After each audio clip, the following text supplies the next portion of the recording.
Welcome to Mirror Domain's Movie News, your place for entertainment headlines. And today's movie news headlines includes Chris Hemsworth wraps Thor 4, Taylor Swift joins a David O. Russell movie, a Ninja Turtles reboot is slated for 2023, and Cate Blanchett is joining a Borderlands movie. And as we scan the internet for some more movie news headlines, a writer from the Bond movies has a beef with the acquisitions of MGM.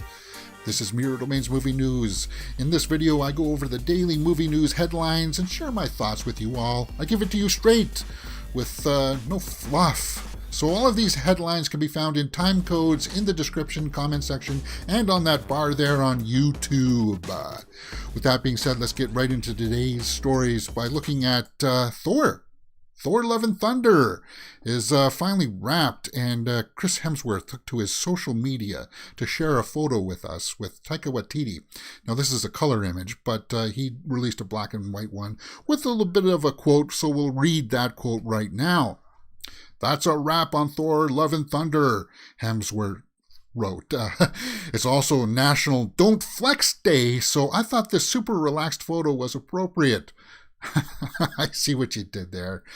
The film is going to be batshit crazy, off the wall funny, and might also pull at the heartstring or two. Lots of love, lots of thunder. Thank you to all the cast and crew who made this another incredible Marvel journey. Buckle in, get ready, and see you in the cinemas.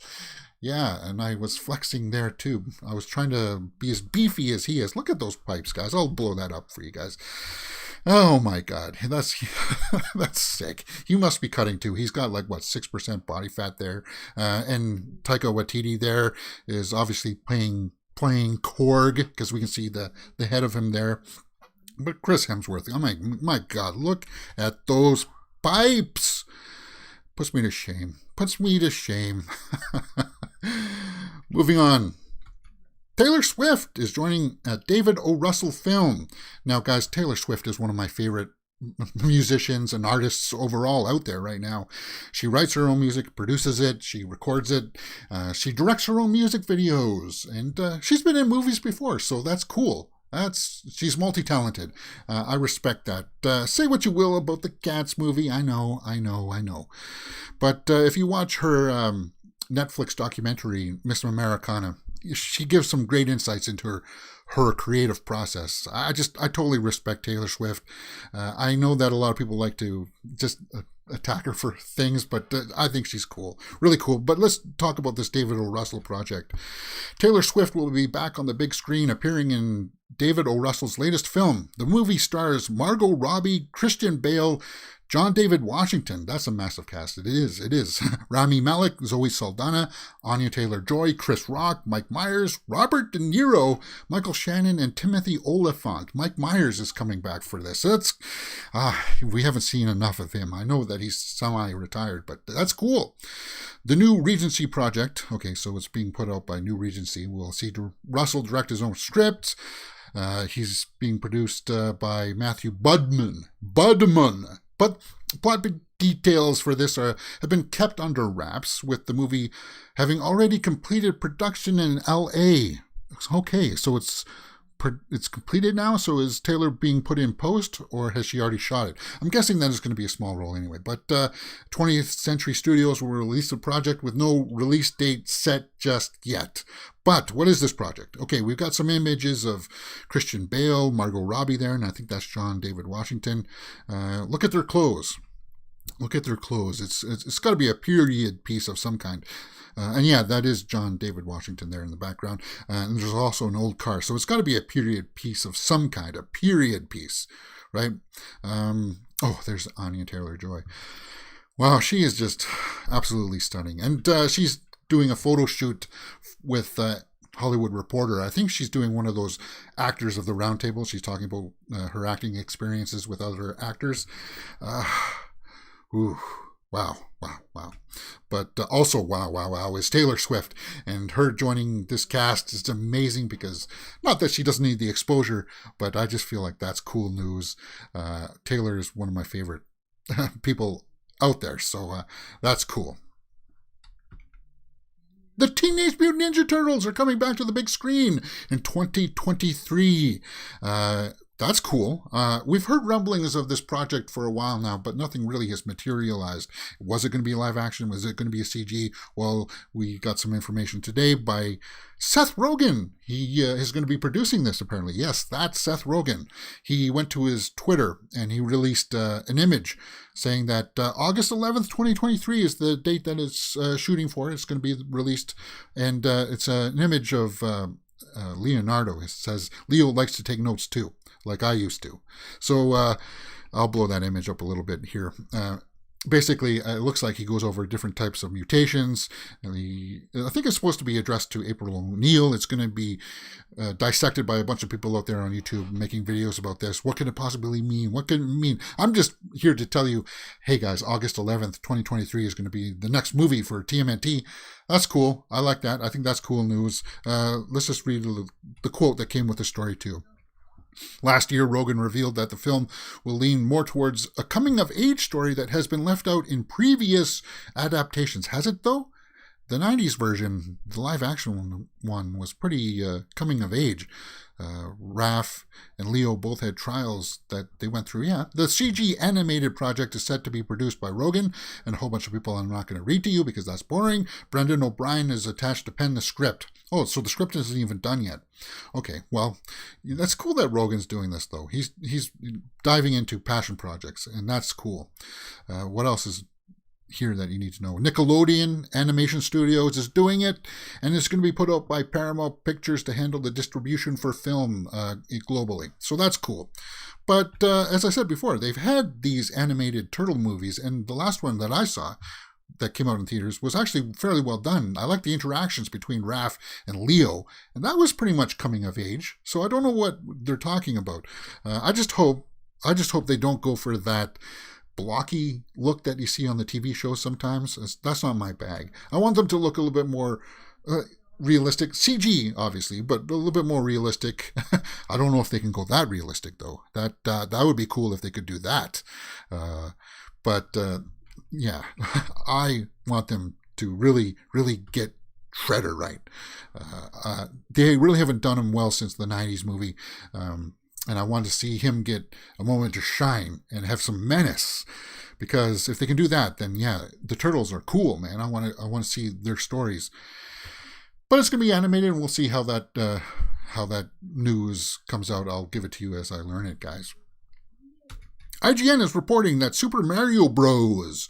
Has a fan edit out there. Some fan took 20 minutes of extra footage and deleted scenes and put it back into the movie. Now, guys, if you ever saw that movie, it's terrible. It's awful. It's terrible.